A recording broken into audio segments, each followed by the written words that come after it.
All right, hello fellow wormers. What's going on? What's up? What's up? This is New Air Garden NEG, and I'm gonna check into a couple of my bins today. These are my oldest bins, and I'm gonna do a quick video on these two bins, and we're gonna look and see the moisture content that's in there. We're gonna check the temp of the two bins also. See where they're sitting at. I brought you really close in, and hopefully the camera doesn't do too much focusing in and out, so you can see what we got here. I appreciate everybody liking my videos and watching the videos. I appreciate that, but let's keep it going so we can get the algorithm to actually show the videos a little more. I know as I'm looking through and going through, looking at other videos, seeing what other guys and gals are doing out there with worm castings and how their worms are doing, I don't really see my video being in that lineup. So I really like to change that. I think I have some real good information, and it might get you thinking about what you're doing with your worm bins. So that's what this is all about. Actually bringing some things to light that you might be doing, or something that you're doing really good, or something that you might have a question about but don't want to throw the question out there. But I had a question from a gentleman. I think it's Joe. It's J-O, Ja. He asked a question about how do you tell the difference between the castings and the manure?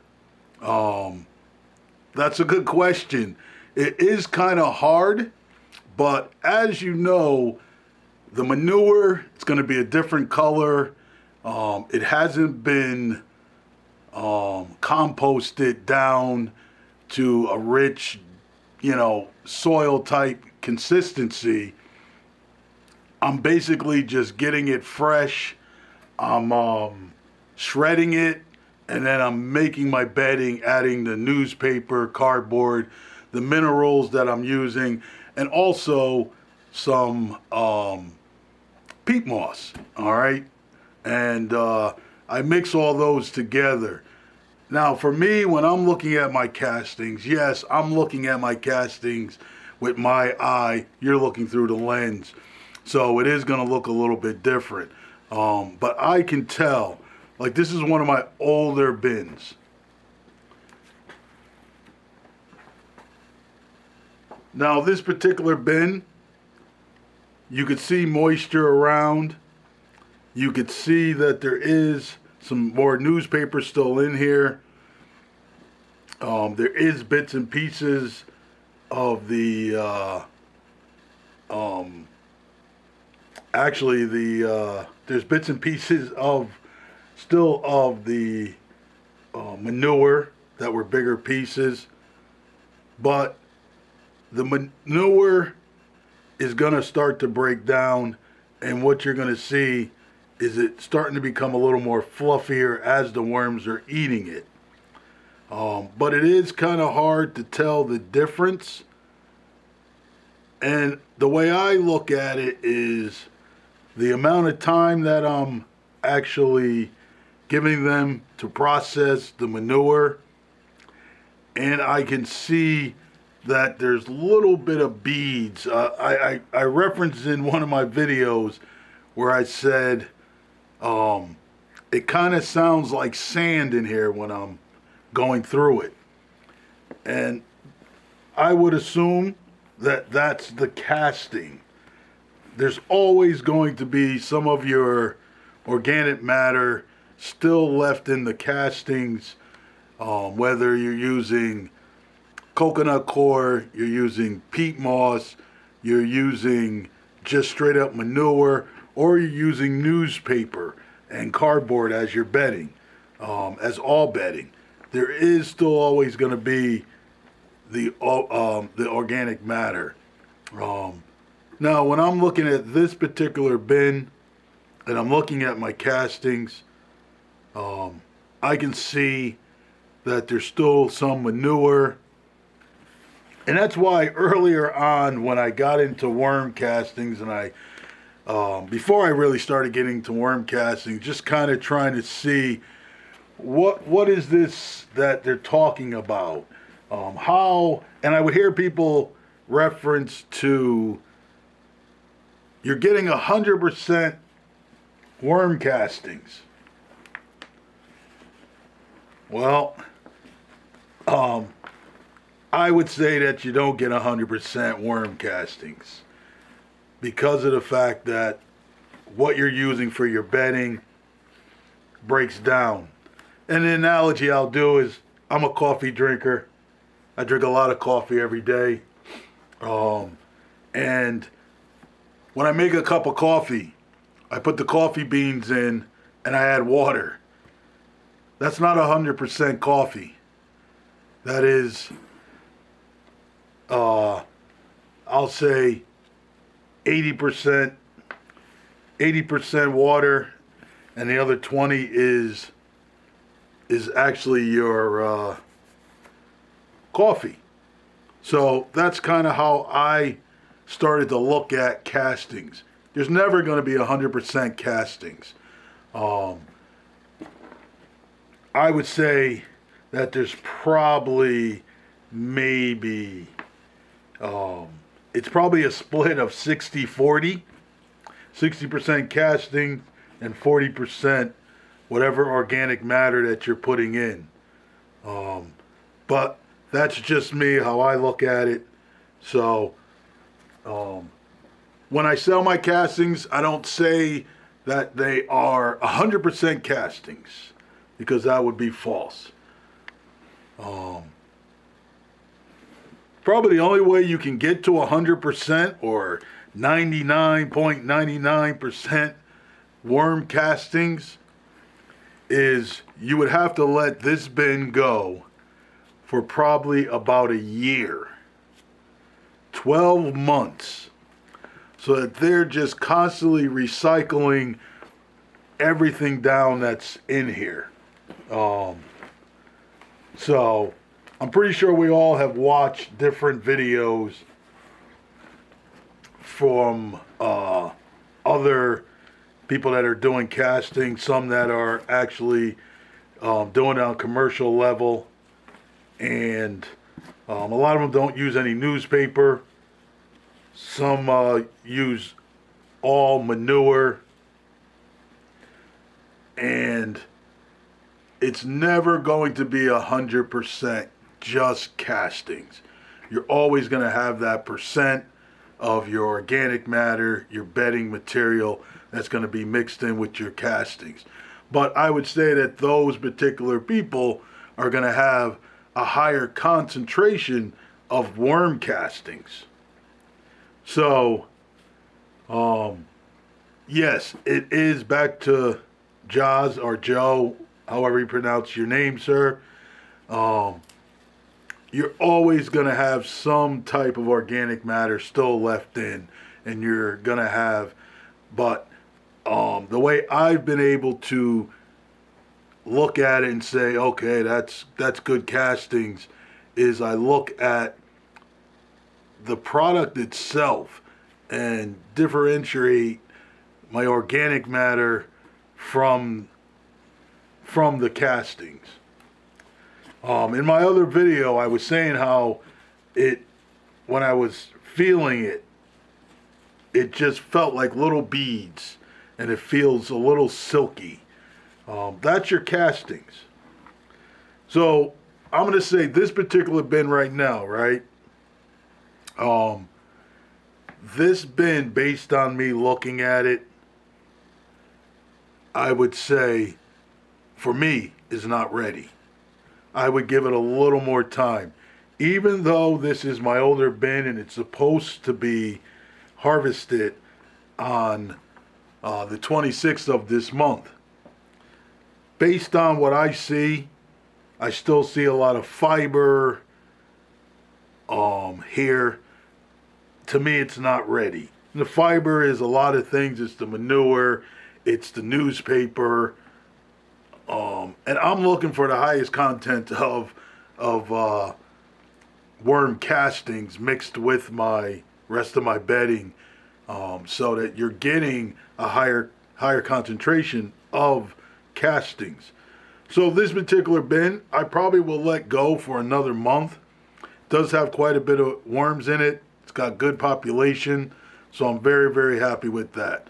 I hope that answers the question. And to me, this looks good moisture. I don't have to add any moisture to it.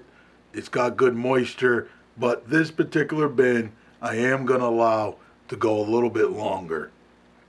So, excuse me, there's one more bin that's in this series that was done around the same time. It's another one of my oldest bins. I'm going to grab that. We'll take a look at that and see if we could tell the difference in the processed manure and to worm castings. All right? Thanks. Give me a second. I'm going to swap out the bins.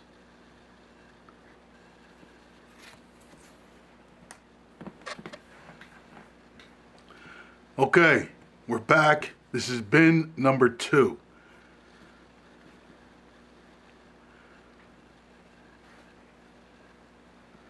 All right, look at this particular bin. I don't know if the camera really picks it up. I don't want to try to zoom in any closer than I already am right now. But this one does have some pumpkin in it. And let's see. So we do have some worms gnawing on that pumpkin.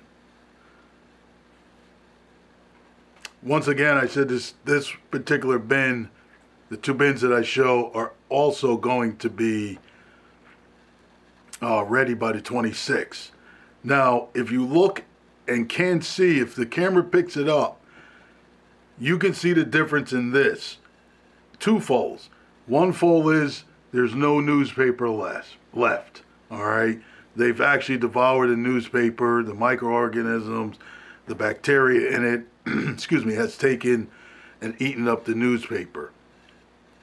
This is a little moist. Coloring is good. There is biochar in here.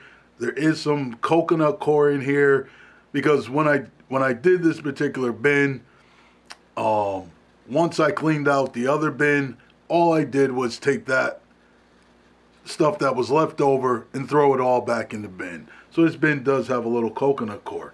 But if you look at that, you can see the little beads, how super fine that is. And this also has the manure and the newspaper, the cardboard, and the minerals. But you can just see the difference in this one compared to the other bin. Just looking at it, all around here, there's little beads that look like sand. But it's not. It's not sand. But those are what I would consider the castings. Okay?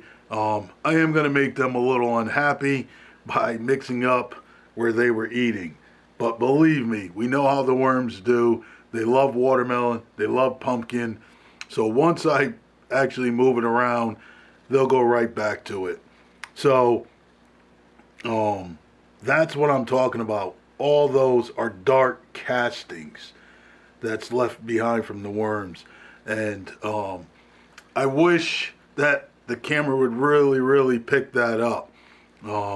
So that's another reason why I would love for you guys to like and share the video, subscribe to my channel, because I really like to purchase some additional equipment. But this is, for me, fun to do, share time. It's almost like a conversation with friends. So I really like to get another camera that's going to give me better quality to see really the castings and really get extremely close into my bins and looking at the castings. All right, but you know, back to what I'm saying. I mean, you could just see. I mean, I'll try to pick some of these up. I mean, compared to what I showed you with the newspaper, just You know, it's just, the top of this is just, so that's what you're getting with your, what I'm saying about the casting. And yes, of course, there's organic matter still left in there. I mean, look at that. That's beautiful.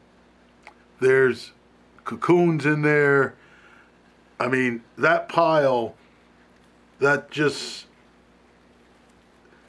it's not clumpy. It's not fibery like the other one was, which, I mean, just look at those. I mean, I don't, I mean, if you could hear that, that's what I'm talking about. It almost sounds like sand. Um, Super good moisture. I mean, I could feel a huge clump of worms right there. I mean, look at that clump of worms. I mean, look at them. They are so happy. I need two hands to hold that clump. But I only have one glove on because this is manure. I don't like to put my hands in it. But, I mean, look at those. I mean, they're beautiful. And if I go down deep, that's what I'm talking about. That's when you know your vermicompost compost is really ready and really good. Because any manure that we're using, I'm using a coal manure.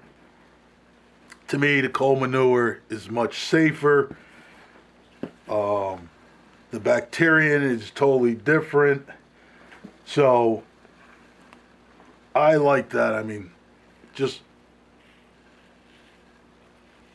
I don't know if you hear that rolling off my glove.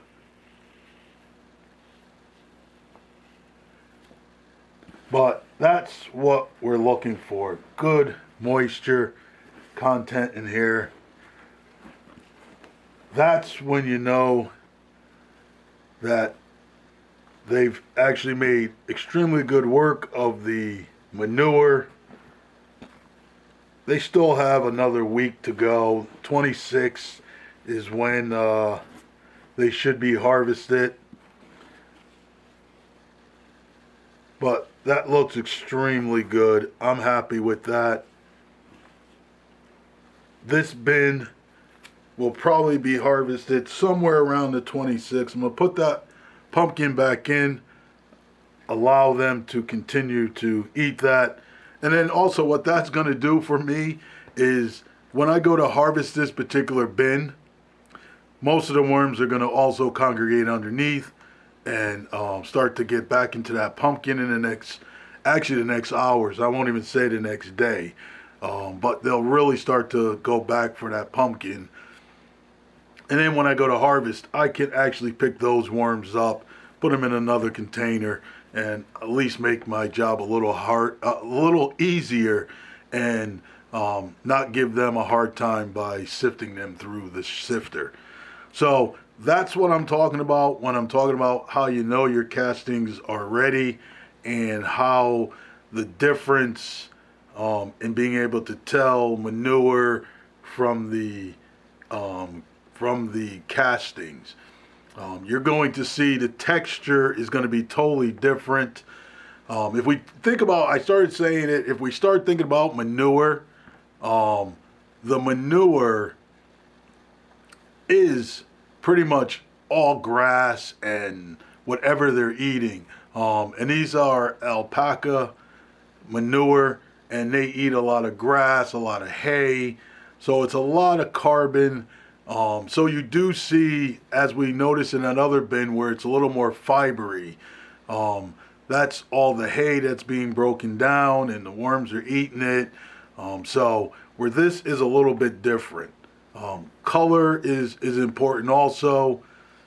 You know, you're always going to get some dry areas in your bin, and you can also tell by that. The area that is going to be a little drier might be brownish color, so you're going to notice that. But that's what we do. What I'm going to do, let me just real quickly, I'm going to grab the bin that I actually have that actually have alpaca manure in it, so you can kind of see what it looks like. Okay, this is alpaca manure. This is what the alpaca manure looks like after I shred it.